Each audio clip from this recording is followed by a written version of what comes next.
Hello friends, અપેક્ષા જ્ઞાન કી YouTube ચેનલમાં આપ તમામ મિત્રોનું સ્વાગત છે. ખાસ મિત્રો, જે પણ વાલીનું સપનું હતું મારું બાળક સૈનિક સ્કૂલમાં જાય, બાલાછડીમાં અભ્યાસ કરાવવો છે, તો એ સપના સાકાર કરવા માટે મિત્રો ધોરણ 6 અને ધોરણ 9ના પ્રવેશ ફોર્મ ભરવાના શરૂ થયા છે. અને મિત્રો એના માટે જ આપણે ગ્રુપની અંદર થોડી બેઝિક માહિતી જે હતી ડોક્યુમેન્ટથી માની બધી વિગત આપણે મૂકેલી. તો છતાં પણ ઘણા બધા વાલીને પ્રશ્ન છે. એ બધા પ્રશ્નનો સમાધાન માટે કોઈ તમને ખબર નથી ડોક્યુમેન્ટ બાબતે, એ બધા જ પ્રશ્નના આજે ચર્ચા કરવી છે. વિડીયોને પૂરો જોજો. કાપીને જોવાથી મિત્રો તમે સમજણ જે કંઈક માહિતી છે અધૂરી મળે એટલે તરત તમે ફોન કરશો. ઓકે, પણ આ એક બાબત તમે એક સમજો મિત્રો, તમે ગુજરાતના સમજી લો કે ભાઈ 10,000 બાળકોના વાલી હશો ને હું એક છું, એટલે કોઈ પણ માહિતી માટે તરત મફત થાય ફોન એટલે તરત ફોન કરો. આ એક થોડું વ્યાજબી નથી મારા માટે. મિત્રો અમે પણ સામાજિક જીવન સાથે જોડાય છે અને હવે પણ એમ સૂચના આપી દે છતાં ફોન કરા કરે, એટલે આ વિડીયો પૂરો જોજો. એક જીતુભાઈ તમને એક ભાઈ તરીકે રિક્વેસ્ટ કરે છે કે તમે સમજી લ્યો, પછી તમારા કંઈ પ્રશ્ન હોય તો અમને કહી શકો. પણ પહેલાં આપણે જોઈએ તો ફોર્મ ભરવા માટે ધોરણ 6 ના હોય કે 9ના ફોર્મ ભરવાના શરૂ થઈ જ ગયા છે અને 13 જાન્યુઆરી સુધી મિત્રો ફોર્મ ભરાશે. પહેલી બાબત. બીજી બાબત, એની વેબસાઇટ છે, એ ઉપર જ ફોર્મ ભરવાના છે, www.aissse.nic. એ લિંક તમને ગ્રુપમાં શેર કરી દઈશ. એની જન્મ તારીખ મિત્રો, કયા બાળક ધોરણ અત્યારે 5માં ભણે છે. પહેલી વસ્તુ મિત્રો હજુ તમને બોલું છું, તમારું બાળક ધોરણ 5માં ભણતું હોય કે 6માં, સૈનિક સ્કૂલના ફોર્મ ભરી શકો.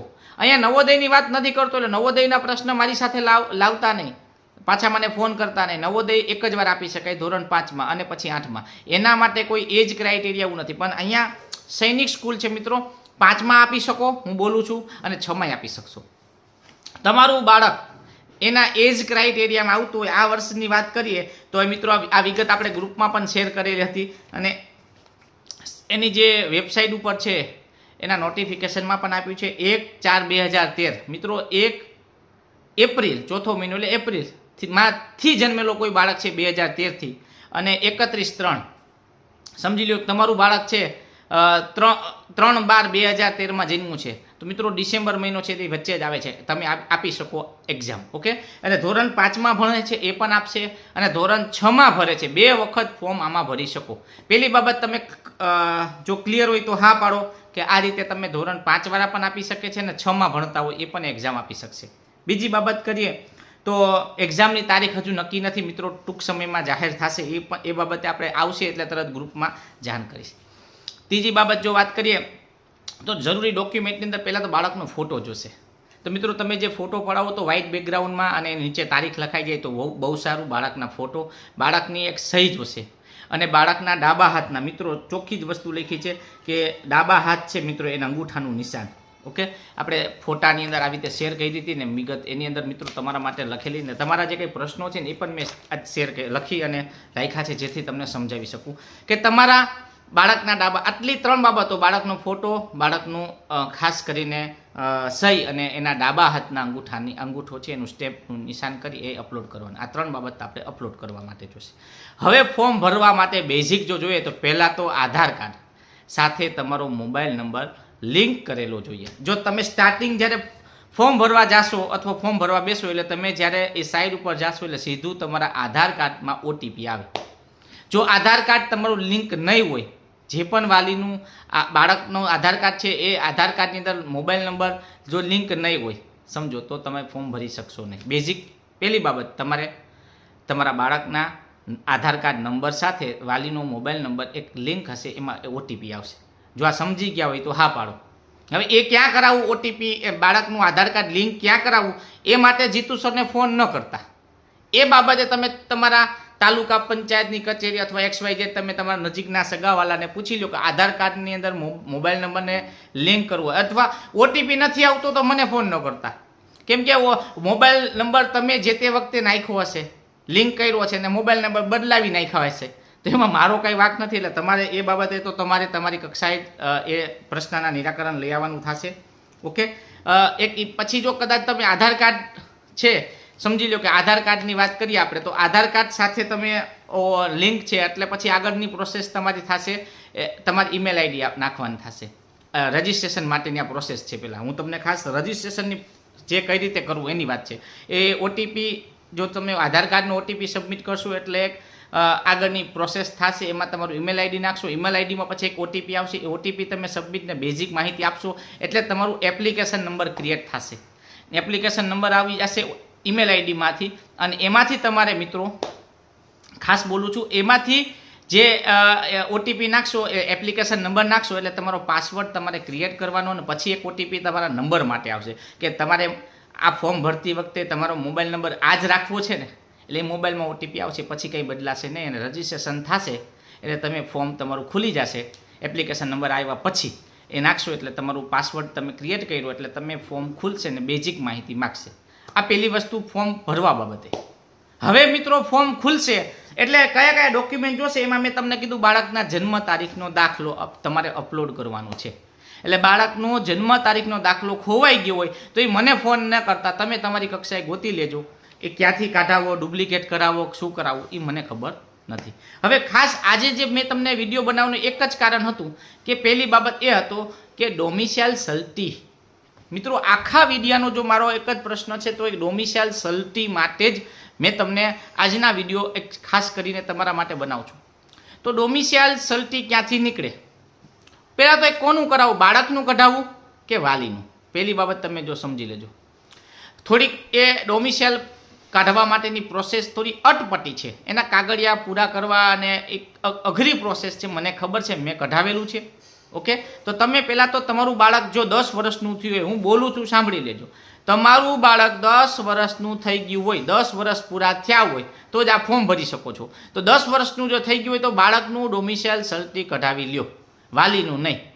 એનું કારણ મિત્રો કહું, વાલીનું કઢાવો તો વાંધો નથી, તમારા ડોક્યુમેન્ટ એક જ સ્કૂલમાં તમે ભણ્યા હોય અને તમને નીકળી જતું હોય સરળતાથી તો ચાલે. પણ અમુક વાલી સમજો કે ભાઈ રાજકોટના છે, જુનાગઢના છે અને સુરત અત્યારે જોબ કરતા હોય.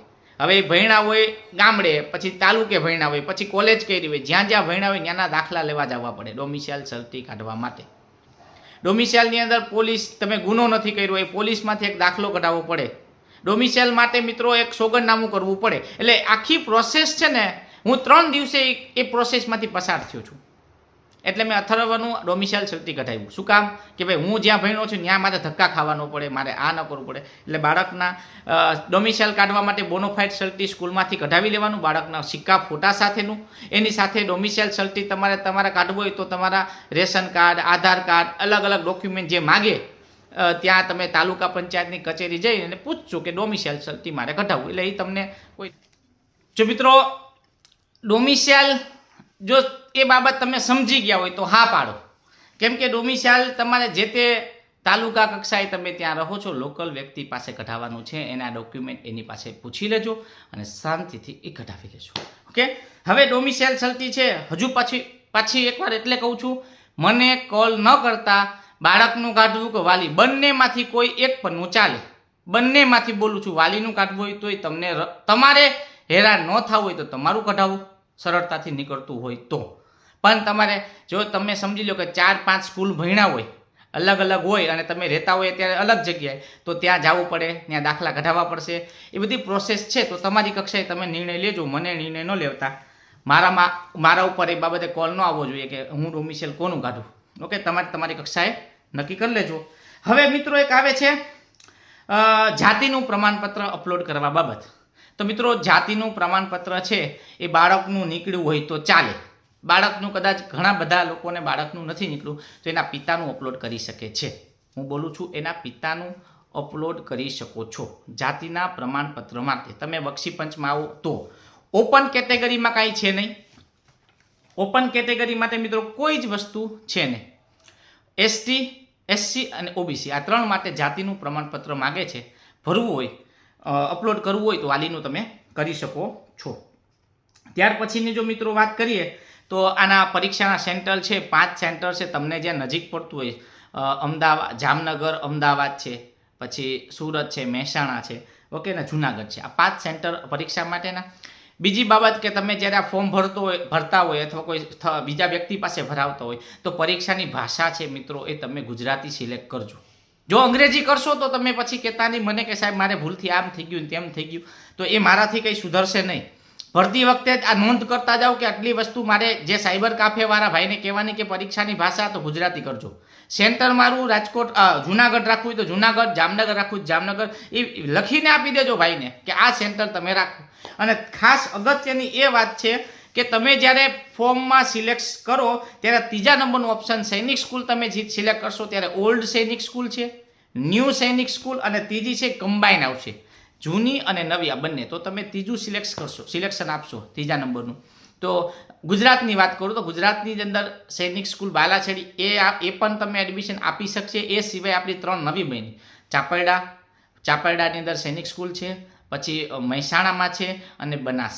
આ 3 સૈનિક સ્કૂલ નવી બની છે અને જૂની કઈ છે મિત્રો? બાલાછડી. તો આ 4માં તમે એડમિશન તમને મળશે જો તમે ત્રીજો ઓપ્શન સિલેક્ટ કર્યો હશે તો. પછી અત્યારે તમે એમ કહો જ્યારે પાસ થશો ત્યારે ચોઈસ ફિલિંગ આવે ને ત્યારે તમને ખબર પડે કે ઓ સાહેબ અમે તો ફોર્મ ભર્યું હતું ને હવે અમે શું કરીએ ને હવે આમ ને હવે આમ ને એ હવે પછી ત્યારે તમે મારી આગળ વ્યથા વ્યક્ત કરશો તો એ વ્યથાનું કંઈ પરિણામ હું નહીં કાઢી શકું. એટલે અત્યારે તમારી પાસે તક છે કે તમે 3 નંબરનું ઓપ્શન અને ભાષામાં પણ કહું છું કે ભાષા તમે ગુજરાતી પસંદ કરશો તો જ તમારા બાળકનું પરીક્ષાની જે પેપર છે ગુજરાતીમાં આવશે.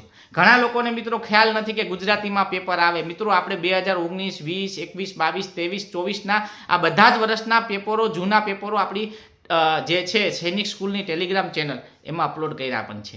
તો ત્યાં જઈને મેળવી લેજો. મને પેપર માટે કોલ ન કરતા એ પણ કહું. હું તમને એક લિંક આપી દઈશ વિડીયોની નીચે, એની અંદર તમે ટચ કરશો એટલે સીધા તમે ટેલિગ્રામમાં જશો, ત્યાં બધા પેપરો અને એનું સાહિત્ય, ઘણું બધું સાહિત્ય આપણે ફ્રીમાં જે મૂકેલું છે એ કરી શકો છો. તો મિત્રો આટલી જ વાત હતી સૈનિક શાળા માટે.